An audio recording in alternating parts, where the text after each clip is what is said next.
James Lynch here for MiddleEasy, joined by one of the big winners at UFC 262 this past weekend. Edson Barboza, of course, finished Shane Burgos. Edson, how are you, sir? Very good, my friend. How are you? I am doing great, but not as good as you, though, man. What a win that was on Saturday.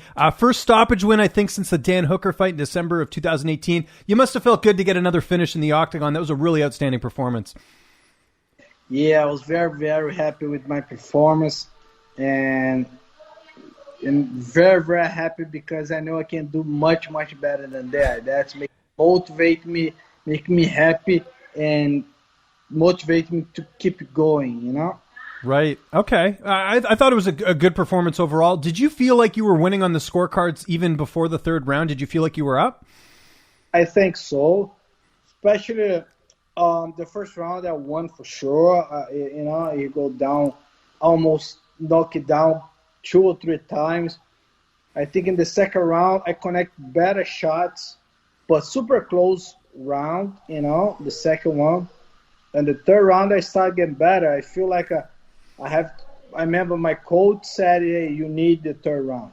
I don't care. You need the third round. You have to win because I don't know about the second round. Say, okay, like push a little bit in the third round. But, yeah, I think if you go to the judge's hand, I won the fight too. It was a weird finish, right? Because Shane sort of backed up. He went against the cage, and then you knew you had him, right? You could just tell his body language that he was out. Do you think it was one shot that you landed that made him like that, or was it the accumulation of shots that he took?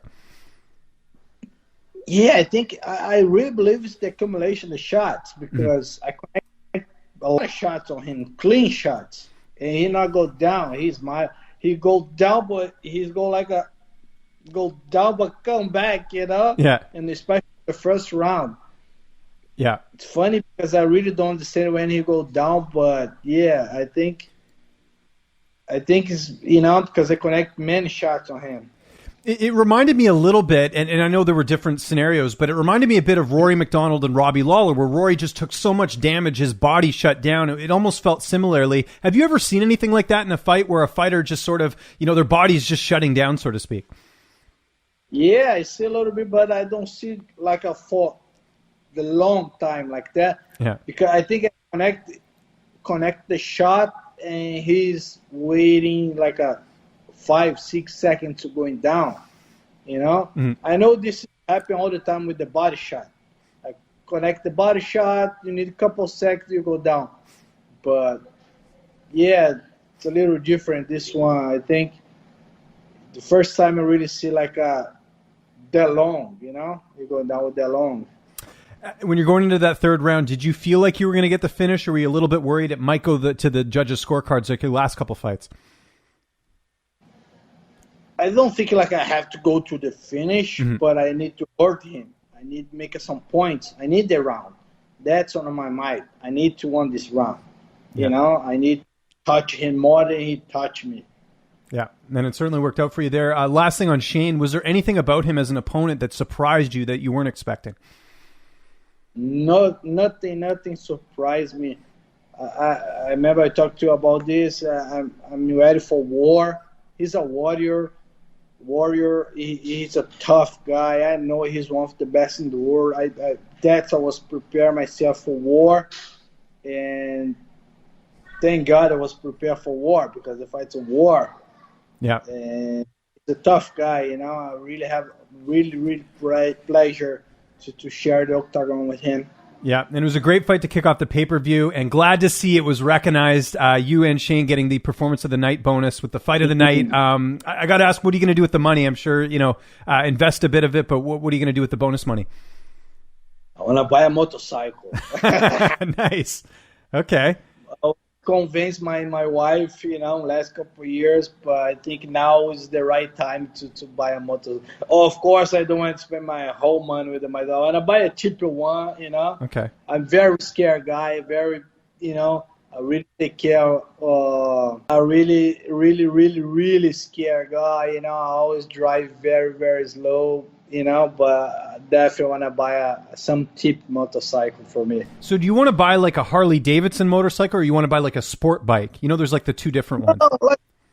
sport bike, like a cheap one. Okay. I want to buy a cheap one. I want to spend my whole money there. I have to invest my money because I don't know how many years I want to do this. I have to invest my money. I know this, but I want to buy some cheap one just for me. Drive a little bit with my neighbor, go to the gym, and come back, and that's it. I heard you do an interview earlier today with my friend Cole Shelton from BJ Penn, and one of the things I know he talked to you about was that you were apparently 170 pounds in the cage on Saturday. How tough was the weight cut? It's not bad. See, same thing with the last couple fights. The same thing same feeling when I dropped 155 is exactly the same feeling when I dropped 145. But you felt good in there. I mean, it certainly looked that way in the cage. It seemed like you didn't miss a beat. Great. I feel great. On that time, I was just, like I said, it's the same feeling, and I fight with the same weight I was fighting 155. When I fight 155, I always stay between 165, 170. And now I dropped 145, and I still fight between 165 and with 170. Interesting. Okay. Well, that's clothes, because I was the clothes on, the jacket with the pants. I checked my weight. I was on maybe like a 2 pounds under, maybe 168, 167, something like that. That's my normal weight. That's my weight. If I check right now, probably gonna be like 168, 167. Okay, well, that's good. I got to ask you about the main event. Charles Oliveira winning the title, the way he did, that was just a crazy fight. What was your reaction to seeing Charles knock out Michael Chandler and win the UFC title? I was so happy, man, because I follow Charles for a long time, He's in UFC for long, like me, man. I think he's 11 years in UFC. I saw all his journey, and he deserved. He's very inspired me right now because I know this is happy with him. I know it can happen with me too, I'm very, very happy to have opportunity to fight on the same day. I was there, watch him, try push him, and yeah, bro, he really deserved the shot, the title shot. He deserved the belt. I know we're only a couple days removed from the fight, but when are you looking to return? When would be an ideal time to have your next fight? In August, ended August, beginning of September, I'm ready to get back. I talked to my coach, I talked to my manager. Yeah, I feel that's a perfect time to rest a little bit, recover my food. Thank God, I have, just a little bubbles in my food, nothing too bad, and yeah, I'm ready to get back to the gym, start everything again. And it's just like a bruising on your foot, or what? You have like an issue with your foot, you said? Yeah, I have a little cut in my chin. That's right. Oh, yeah, we saw that in the fight, the blood coming out. That was so weird. You don't see that too often. Yeah, just 5 stitches, but it's a little one. Take this off in a couple of days, and I'm ready to start kick again. Have you seen the movie Bloodsport by chance with Jean-Claude Van Damme? Have you ever seen that movie? Yes, of course. Okay, so when you were kicking Shane, it reminded me of that, where you guys were trying to kick each other and you were getting the better of it. Did you feel like Frank Dukes in the octagon on Saturday when you were kicking Shane Burgos? That's what it reminded me of. Yeah, it's funny. He started kicking me, I think in the third or the second round. He started kicking me a lot. I was like, okay. Let's see who can kick better. Yeah, I thought that was cool. Every time he kicked me, I kick him back. I don't wait for he kick me. But yeah, it definitely looked like the movie. It's funny. Yeah, it's my favorite movie. I love that as well. Speaking of television and film, we've got The Ultimate Fighter coming up with Alexander Volkanovski and Brian Ortega. It looks like the title is going to be delayed a little bit. Do you like that? Do you think it gives an opportunity for someone like yourself to kind of get a few wins and then get in that spot, or do you think it's bad because the title's being held up? For me right now, because I know I'm not next in the line. Maybe somebody's close to the mix. For Holloway, it's going to be hard because probably he's next on the line. Mm-hmm. But for me, it's not making any different because I know I have a little bit. I need to climb up a little bit more. I know I need maybe 1 or 2 more fights to get my chance to the title shot. Okay. And I think it's going to be a perfect time to set my next one or the next 2 fights, and I'll be there. I'll be there to get my chance. I mentioned the Ultimate Fighter. Are you going to be watching this season? Like, do you ever tune into the Ultimate Fighter at all? Yeah, of course. I love to watch, and I love fight, man. I'm a fan. You know, I love to watch fight. I think about the fights. I love to watch, and that's gonna be fun for sure. Would you ever coach on that show if you're ever given the opportunity? I help. Yes, of course. Why not? If you have to give me a chance, it's gonna be good. Imagine coach and do me fight. It's funny. But I was there with Frankie. That's right, for Frankie season. That's right. Helping him just for 2 weeks. But yeah, it's good experience. That's good. Good time there with him. And that fight, I mean, we're still waiting for the actual date of that fight, but Volkanovski will fight Ortega next. Who do you think wins that fight? Because it's a very close matchup on paper. Like you said, it's a very close fight, you know. He's looking great, Ortega. His last fight is looking, his strike getting better and better. And Volkanovski is a tough guy. It's hard to fight him. You know, if you watch his fight against Holloway, he's a hard guy to fight, you know. And it's going to be a great fight. Very excited to watch those guys. And like you said, it's very, very close. Yeah, no, it certainly is. In terms of a next opponent, I know you're saying sort of August. You want to come back in the fall is basically what you're saying. Are you looking at the rankings? Does like a Josh Emmett fight make sense? Does Calvin Kattar? Who are you looking at as far as the next opponent? Is there anyone that comes to mind? Like I said, I'm a fan. I want to watch some good fights. And I know if I have opportunity to fight somebody, put a really good show for the company, for the pay-per-view. If you see the top 5 guys, all those names there, it's going to be a crazy fight. Yeah. You know, me against Qatar, bro. Imagine, it's going to be a That would be insane. I'd watch that. That would be great. Me against Rodriguez. Me against Zumbi. Me against Holloway. Imagine. It's going to be a crazy fight. Easy fight to sell because everybody knows it's going to be a war. Yeah. And that fight motivates me, and I really hope UFC give me a chance to fight one of those guys next. And by the sounds of it, and I don't blame you, by the way, you just got to finish over a really tough guy in Shane Burgos. You're sort of looking at fighters ranked ahead of you, right? Like, I know some people, have suggested maybe you fighting, Giga Chikadze, but he's ranked lower than you. Are you sort of looking at an opponent that's, ranked higher than you at this point? Yeah, come on, man. I always fight Iggy. Iggy's a top 10. Yeah. And I think a lot of people thought you won that fight too. To be fair, I won that fight. Everybody knows. Yeah, that. I know that. That's all I always say. I come to 3 wins straight in the featherweight division. Everybody knows that. Yeah, and he knows. Yeah. Supposedly I was fight with Sodiq. He's a top 10.